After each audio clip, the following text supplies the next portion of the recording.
In WWE, some names may step away from the ring, yet they never truly leave the story.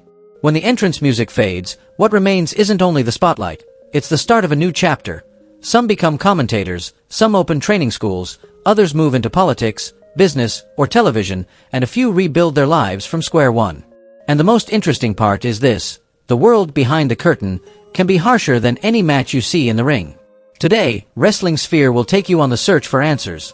After they retire, what are they doing now, how are they living, and why do those paths fit them so perfectly? Let's get started. Wrestling Sphere, go. 1. Goldberg. If there's one name that can walk into an arena and make the air feel a few tons heavier, it's Goldberg. He's the kind of wrestler who doesn't need a long entrance for people to get the message. One step out, one look, and everyone knows something is about to happen. A spear that hits like a full-speed collision. A jackhammer so clean it almost makes you forget the other guy just got lifted like dead weight.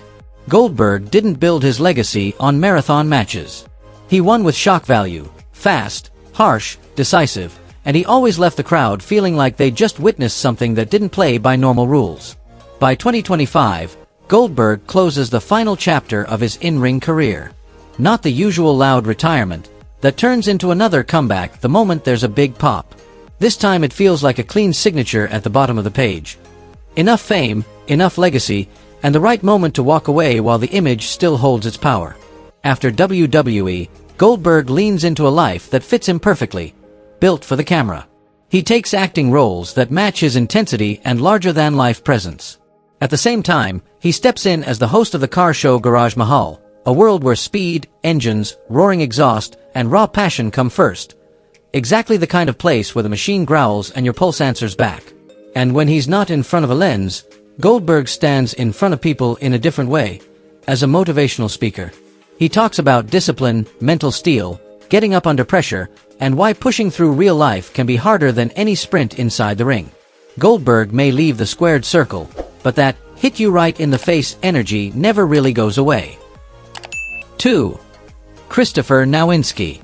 When people leave WWE, some step away because their bodies can't take it anymore, and some leave because they see a problem bigger than any match. Christopher Nowinski is the second kind. He retired in 2003, ending his in-ring path not because he fell off, but because an alarm went off in his head, and he chose to listen until the message was impossible to ignore. As a performer, Nowinski was easy to remember. Smart, sharp, well-timed on the mic, and perfectly capable of poking the exact nerve that made fans mad, and still keep watching. But behind the entertainment was a real, everyday truth in pro wrestling. The repeated impacts, the dizzy moments you brush off as nothing, the dull headaches you bury because the schedule doesn't wait for anyone. While many in the business treat pain like a toll you simply pay, he started asking the harder question: how long can you keep paying, and what's the real cost? After WWE, Nowinski didn't disappear. He changed direction completely, becoming a neuroscientist, then co-founding and serving as co-founder/CEO of the Concussion Legacy Foundation. Instead of running ropes, he ran toward research.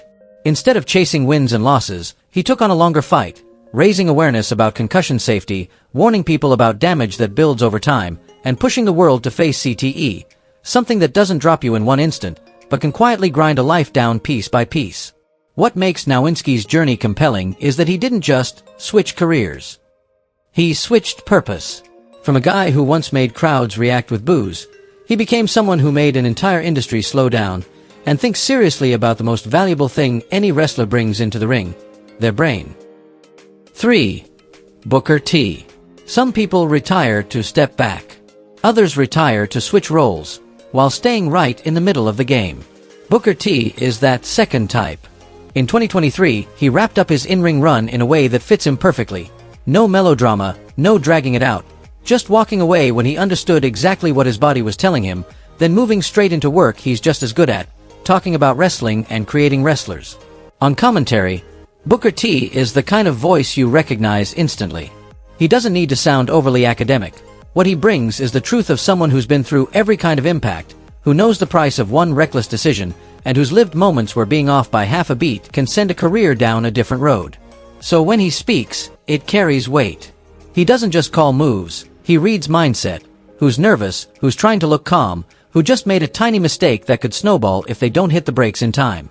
But the truly dangerous part of Booker T isn't on camera. It's what he does outside the spotlight. He runs the training school reality of wrestling.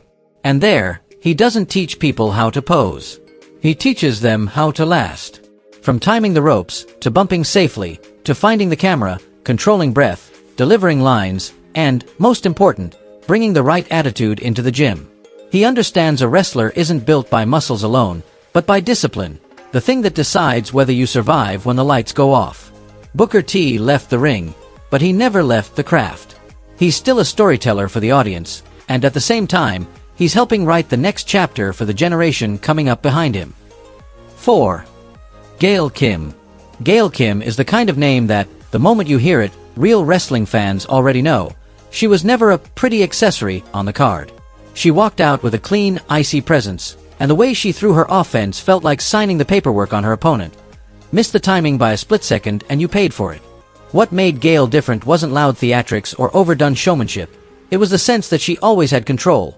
Through her stare, her pacing, and those sudden shifts where she'd steer the match in a new direction and force the crowd to jump to their feet. Then in 2019, Gail Kim officially closed the chapter on her in-ring career. No noise. No long speech. Just stepping away at the right moment, while her name still carried enough weight that people had to bring it up. But Gail didn't disappear. And that's the part worth talking about. After retiring, she moved into a producer role at Impact Wrestling.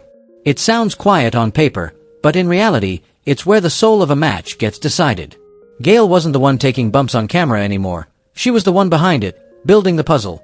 How the story should flow, when the pace needs to rise or settle, where the peak belongs so the audience truly believes, and most importantly, how to make sure a wrestler walks out of that match with their value intact. With a career full of experience, Gail became a tactical mind for an entire generation, especially for women who needed someone to guide the path. Wrestling is the spotlight. Producing is the foundation. And Gail Kim chose to be the foundation, so others could shine without losing what makes it real. 5. Shawn Michaels. No entrance music. No fireworks. Just the sound of shoes on the mat, the ropes trembling slightly, and the heavy breathing of a young talent who just finished running drills. In the corner of the room, Shawn Michaels stands there, no spotlight needed, yet everyone straightens up without even realizing it. He retired in 2010. But for Michaels, leaving the ring never meant stopping. He stepped into the role of Senior Vice President of Talent Development within WWE/NXT, one of those titles that sounds glamorous to outsiders, but anyone inside the business understands immediately. It's high pressure and incredibly important. Because the future of the show doesn't live in fancy speeches. It lives in whether you can shape someone into a star, and how you shape them. Michaels doesn't teach with floating philosophy. He starts with the smallest details. Where to place your feet so nothing is wasted, how to snap an attack in tight but still make it feel nasty, how to take a fall safely while the audience swears it hurt. Then he moves to the harder part, reading the crowd, controlling tempo, knowing when you slow down to build tension and when you hit the gas to make the whole thing explode. Most of all, Michaels constantly pushes young wrestlers to answer one question. Who are you in that ring? Without identity, every strike slips right past the audience. With identity, even a single look can tell a story. Back then, Michaels could lift an arena with one moment. Now he creates those moments through other people. And that's the kind of legacy you can't fake. 6. DDP. DDP wasn't the kind of wrestler who was born to be favored. He came into the game late, got labeled a latecomer, and had to earn every inch of respect the hard way. But that stubborn edge is exactly what turned Diamond Dallas Page into the kind of story that's annoying in the best possible sense, because you can't ignore it. DDP didn't step into the ring just to fight. He walked out there like he was daring the whole world to admit, I belong here. And once he found his rhythm, he exploded with a vibe all his own, cocky, untamed, and charged enough to make the crowd feel like something could blow at any second. By 2006, DDP officially retired. But for him, retirement was never an ending. It was a stage change. From the ring to the gym, from roaring arenas to the sound of heavy breathing and sore muscles. That's when he built DDP Yoga. Yoga might sound gentle, but what DDP created stayed true to who he is. Practical, in your face, no fantasy sold. This isn't the kind of workout you do just to look good in photos. It's more like a lifeline for people who've been injured, worn down, or convinced they're already past their prime. DDP took the lessons of a body he'd paid for with real damage and turned them into a training system with staying power and a plan. Slow, steady, and once it clicks, hard to quit. And the reason people remember DDP most isn't a signature move, it's how he pulled others back from the edge. DDP Yoga became a rescue rope for fallen names like Jake, the Snake, Roberts, and Scott Hall. DDP didn't promise sunshine. He gave them discipline, a realistic path, and the kind of relentless grit that stays beside you until you can stand on your own.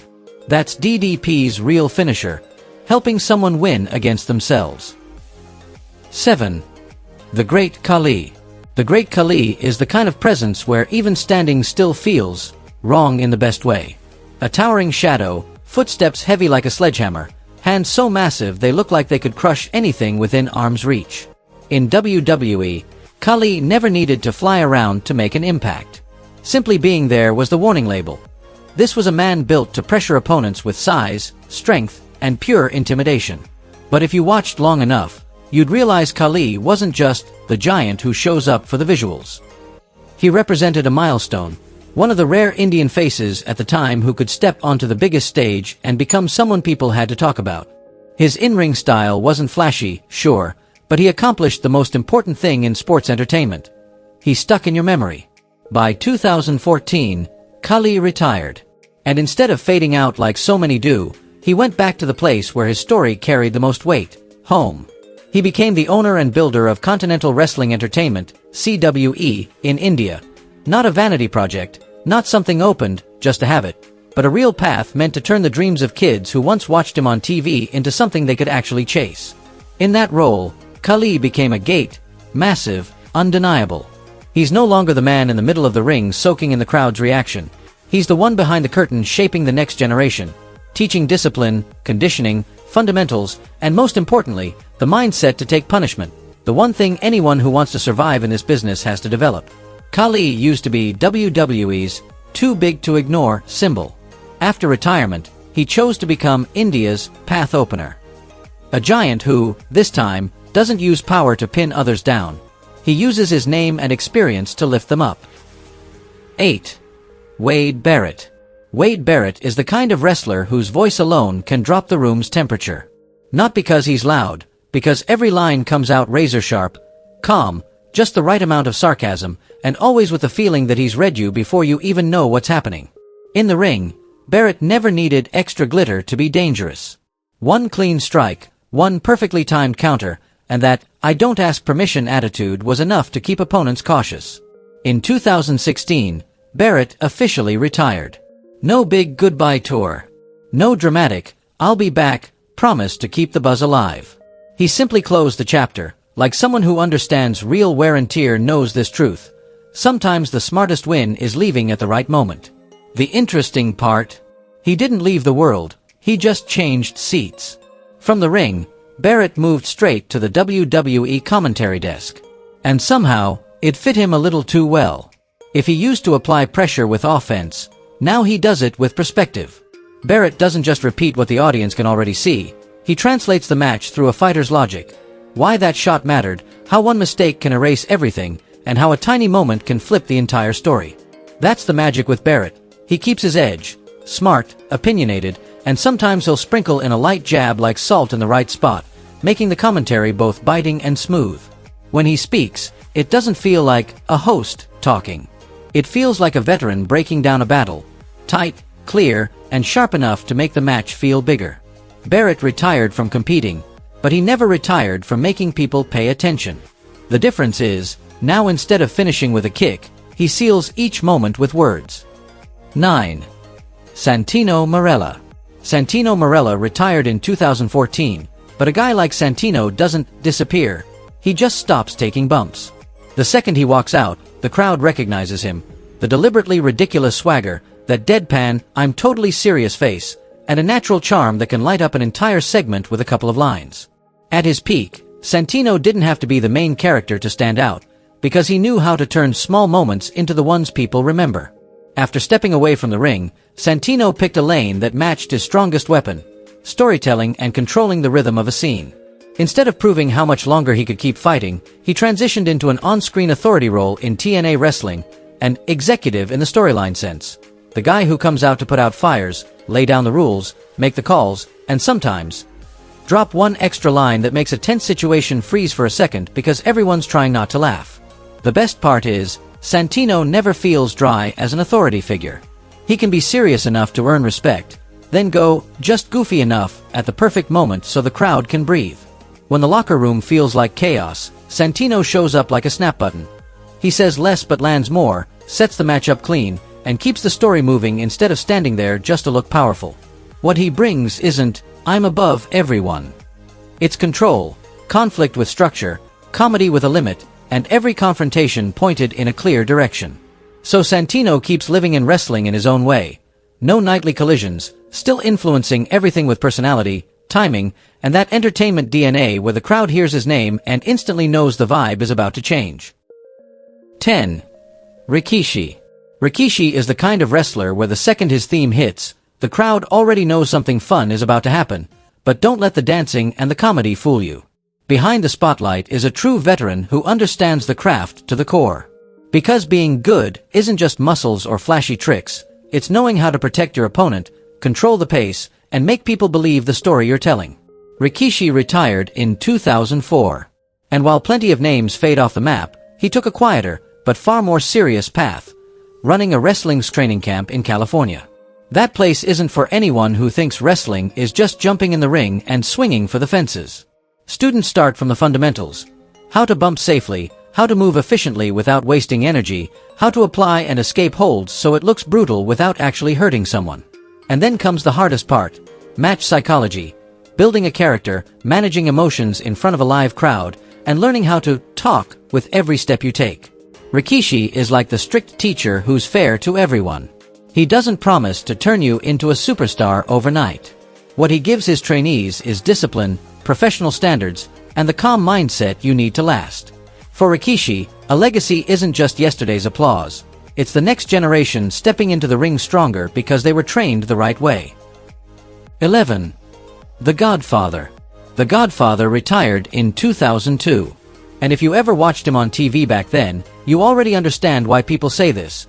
Some wrestlers don't need complicated moves to own the stage. They win you over with pure presence. The Godfather was exactly that.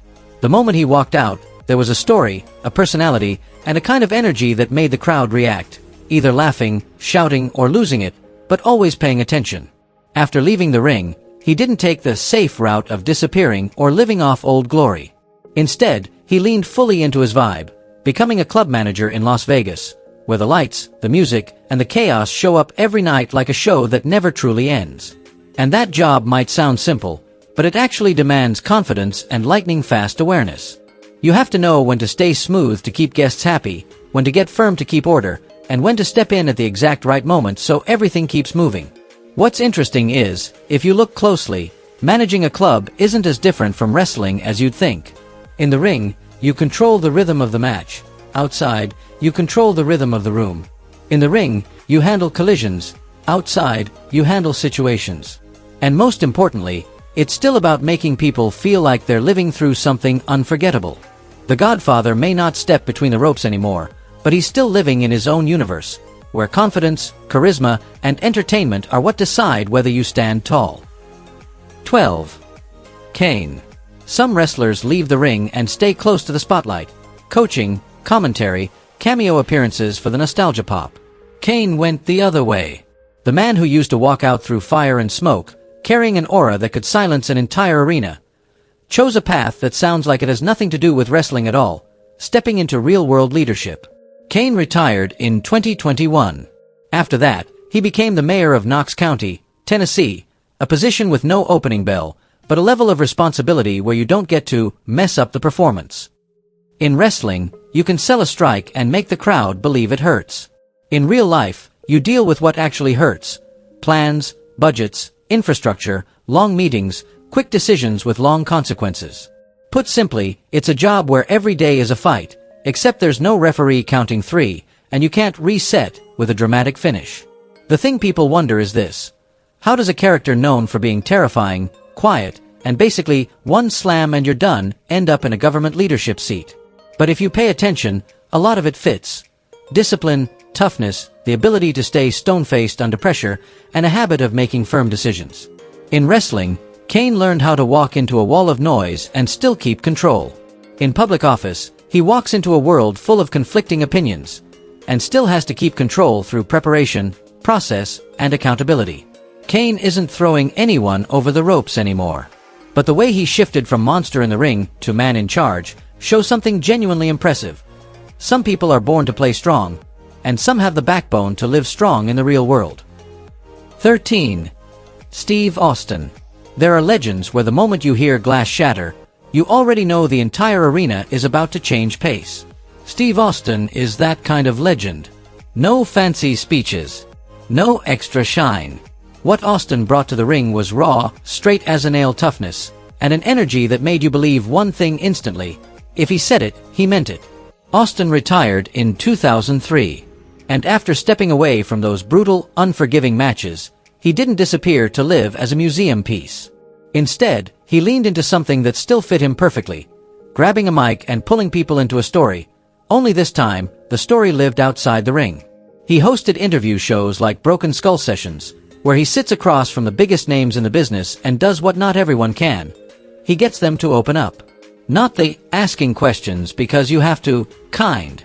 Austin asks the right thing, digs in the right spot, and brings out what fans actually want to hear. Backstage pressure, career turning points, the moments they nearly crashed, and how they dragged themselves back up. The best part is, host Austin still feels like the same Austin. Fewer words, more impact, blunt but real, and every now and then he'll toss out a line that sounds like a joke until you realize he's dead on. He doesn't force politeness, and he doesn't turn the conversation into a compliment parade. He controls the rhythm with experience, the kind you only earn after enough collisions, knowing when to press, when to back off, and when to let silence do the talking. On top of that, Austin runs a podcast where he's even more unleashed. Life stories, road stories, straight shooting takes, and that unmistakable stone-cold laugh when the mood hits. No suplexes. No stunner. But he still does what he always did. Walk in, own the moment, and make you stay until the last word. 14. Michelle McCool. Michelle McCool retired in 2011. And if you remember her in-ring days, there was always something quietly steady about her. She didn't need to be loud to feel important. She wasn't the type who had to shout to get attention. What she had was certainty, the kind built from discipline, knowing her body, reading the match's rhythm, and understanding the line between looking great and staying safe. After leaving the ring, McCool moved into a different pace of life, less flashy, but deeper. She became a yoga instructor. On the surface, it sounds like the total opposite of wrestling. But think about it for a second, and it actually makes perfect sense. Yoga is about breath, mobility, endurance, body control, and most importantly, mind control. A wrestler who wants longevity can't rely on strength alone. They need recovery, durability, and the ability to listen to injury signals before everything crosses the line. McCool chose yoga as a way to care for her body while keeping balance, something a lot of people only appreciate after they've already paid the price. And she didn't stop at teaching yoga in everyday life. McCool also stepped into a coaching role on the WWE LFG project. That's where she brings been under the lights experience to help newcomers. How to carry yourself on camera, how to stand like your character belongs there, and the small details that decide big outcomes, like moving smoother, throwing offense cleaner, and not burning yourself out just because you're desperate to prove something. What makes McCool stand out as a coach is that she doesn't overdo it. Gentle, but sharp. Calm, but structured. She once fought to prove she belonged in that space. Now she helps others become steady enough to truly earn it. 15. The Undertaker. There are names in WWE where you don't even need to watch the whole match to feel their gravity. The Undertaker is one of them. He wasn't just a wrestler. He was the atmosphere, the bell, the lights fading, that moment the entire crowd suddenly goes quiet because everyone knows, an icon is walking out. So when Undertaker retired in 2020, it didn't feel like one man leaving the ring. It felt like an era closing. But Undertaker didn't vanish. What he did after hanging it up is very different from the old dead man image, and that contrast is exactly what makes it interesting. He became a motivational speaker and a WWE ambassador, someone representing discipline, endurance, and the professional standard that later generations still study. If Undertaker used to speak through silence and a stare, now he speaks through lived experience. Years on the road, nights where his body was wrecked but he still had to walk out like nothing was wrong, and backstage rules you only understand if you survive long enough in the business. Then he stepped onto another stage. YouTube. It sounds strange for someone once defined by mystery and minimal words. But look closer, and it actually fits, because it's Undertaker doing what he's always done best, controlling the story. Instead of letting others tell it for him, he opens the door behind the curtain and shares his perspective on the career, the training habits, and the mindset of carrying the weight of protecting the image for decades. No smoke. No music. No ritual. Just a microphone, a real story, and that deep voice that can keep people locked in until the end. Undertaker left the ring in 2020, but he didn't leave WWE in spirit. He simply changed roles, from the man who planted fear in the ring to the man who passes down toughness in real life, and he still does it the Undertaker way. No extra noise, but the second he shows up, it leaves a mark. 16. Vickie Guerrero. Vickie Guerrero is the kind of person who can stir up an entire arena without throwing a single strike. She understands crowd psychology, knows how to spike emotion with nothing but her voice and her pacing. On screen, she's sharp and calculating. Off screen, she's proof of what composure looks like under pressure. Vickie retired in 2014. Once the spotlight dimmed, she shifted into work that still revolves around what she does best: speaking, connecting, and moving a room. First, she stepped into podcasting. There, Vickie focuses on the story, asking the right questions, listening closely, and guiding the conversation with a clean flow so guests open up and listeners stay locked in to the final minute. She's direct, but she keeps it respectful. At the same time, she's taken on work as a motivational speaker. What gives Vickie real weight is that her message comes from lived experience. She walked into a ruthless environment, took brutal reactions, and still held her ground with calm focus. When she talks about resilience, she doesn't chant slogans. She breaks down how you get back up, day by day, how you stay consistent, and how you turn pressure into fuel. On top of that, Vickie works as a medical administrator, an extremely real-world lane.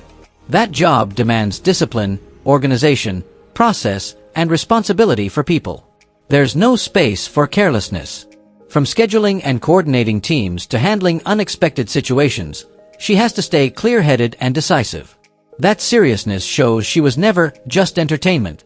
She's someone who can rebuild a life with practical skill. In the end, Vickie Guerrero simply changed arenas, from controlling the emotion inside a packed building to creating value for others in everyday life. 17. Ted DiBiase Sr. Ted DiBiase Sr. retired in 1994. And if the old image was all wealth, swagger, and that unmistakable "I'm the center of everything" vibe, the real life after the spotlight took a turn that feels almost like the opposite. No more glamour. No more showy moments built for a reaction. Instead came a quieter choice, one that, for many people, is actually harder: living for faith and responsibility. After leaving the ring, DiBiase became an ordained Christian minister. Just hearing that, you can feel how far it is from the life of a performer used to arenas. And being a minister isn't about sounding good. It's about walking with people, meeting those who are lost, broken, overwhelmed, listening long enough, patiently enough, and then helping them stand back up through steadiness and belief. There are no cheers here. No pop. No explosive payoff where the crowd lifts you up. It's routine days, and the value is measured by one thing: whether you truly show up for others. DiBiase Sr. also founded the Heart of David Ministry. For him, it became a new kind of battleground, where the fight isn't physical strength, but the inner one, resisting temptation, learning forgiveness, choosing what's right even when nobody's watching. Wrestling gave him something useful: discipline. But this time, that discipline isn't for beating an opponent, it's for keeping a promise to the path he chose. Ted DiBiase Sr. left WWE in 1994, and then stepped away from the shiny persona to take on a simpler role. Not everyone connects with that story. But it's hard to deny one thing: it's a total reinvention, and he paid for that change with his real life, not just a character. 18. Matt Bloom. Matt Bloom is the kind of pro where, the moment he's in the ring, you can tell. This isn't someone living off looks or one big moment. He's a true craft guy, understands his body, understands impact, and understands what makes a match feel smooth without losing that this is serious weight the audience needs to believe. And because of that, when he stepped away from competing, he was almost built for a job that can be even tougher, shaping the next generation. Today, Matt Bloom serves as the head coach at the WWE Performance Center. In simple terms, it's where a lot of young talent walks in with giant dreams and almost no real experience. Some are strong. Some are fast. Some have that star glint in their eyes. But everyone needs the same thing: fundamentals. Bloom's job is to turn raw potential into TV-ready skill, without things falling apart, without exposing the mechanics, and most importantly, without getting anyone hurt. And Bloom doesn't just teach moves. He teaches angles, how to cut the ring the right way. He teaches balance, where to place your weight to reduce injury risk. He drills the basics until they're clean. How to hit the ropes properly, how to enter and exit smoothly, how to lock up and break away so it looks sharp. Then comes the harder part: match rhythm. When to slow down so tension builds. When to speed up so the crowd erupts. A lot of rookies catch the do too much disease. They try to pack everything in just to prove they belong. Bloom pulls them back and forces the lesson. In wrestling, doing less, correctly, matters more than doing more and making a mess. As head coach, Bloom is a standard setter at the door. Anyone can dream about being a star. But to actually step up and last, you have to survive hard training, endless repetition, and feedback that cuts straight to the point. Matt Bloom doesn't manufacture miracles. He builds reliability, the kind that helps a talent not only make it up, but stay there. 19. Lita. Lita retired in 2006, but the feeling she left behind never really retired with her. Some wrestlers make their mark with championships. Lita made hers with attitude, rebellious, different, and charged with an energy that felt like she was pulling the entire division one step faster. She never needed to overdo it. The moment she showed up, you knew she was there to break the mold, and do it with style. After stepping away from the ring, Lita didn't choose to live inside a nostalgia box. She followed a path that fit her perfectly: music. As a musician, she had more freedom, telling stories through melodies and lyrics instead of through bumps and hard landings. And even there, she kept the same edge: bold, honest, and unafraid to show the rougher corners. For Lita, creating wasn't about pleasing everyone.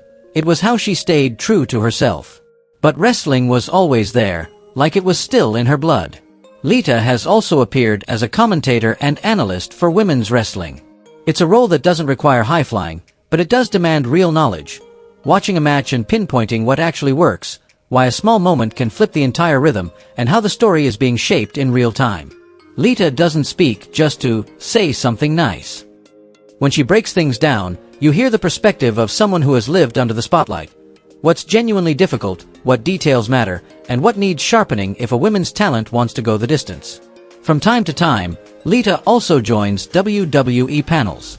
Those appearances feel like a reminder. She may not wrestle full-time anymore, but her voice and her point of view still carries weight. Lita left the ring in 2006, yet the way she stayed connected to the industry, through music and through real insight, proves one thing: some people don't just belong to an era. They help shape how that era gets remembered. 20. Triple H. If there's one person who understands WWE like he understands its breathing, it's Triple H. In the ring, he was the kind of presence that changed the air the moment he walked out. Cold stare, boss-level posture, and offense that always felt controlled. But what made Triple H special wasn't how many matches he won. It was the way he viewed everything as a long game, where stories need depth to stick with fans, and structure strong enough that nobody can see the strings being pulled. Since retiring in 2019, Triple H has fully shifted into shaping WWE's identity as the company's Chief Content Officer, CCO. It sounds simple, but the job is like sitting in the control room of the entire WWE universe. Choosing directions for storylines, setting the rhythm of the shows, deciding when things need to explode and when to hold back so emotion can build. A great episode isn't defined only by the ending. It's defined by the small details planted along the way. And that's where Triple H's instincts as a storyteller stand out. Even more than that, he's become the guy who can read potential. Looking at a new face and seeing who they could become in 6 months, a year, or 3 years down the road. Triple H doesn't need to prove himself with muscle or titles anymore. Now his impact lives in something harder to spot: pacing, character direction, and the sense that WWE is being guided by someone who truly understands what the audience wants, sometimes even before the audience can put it into words. So which career change surprised you the most? Drop your thoughts in the comments below. And don't forget to hit like, subscribe to Wrestling Sphere, and ring the notification bell so you don't miss the next awesome countdowns.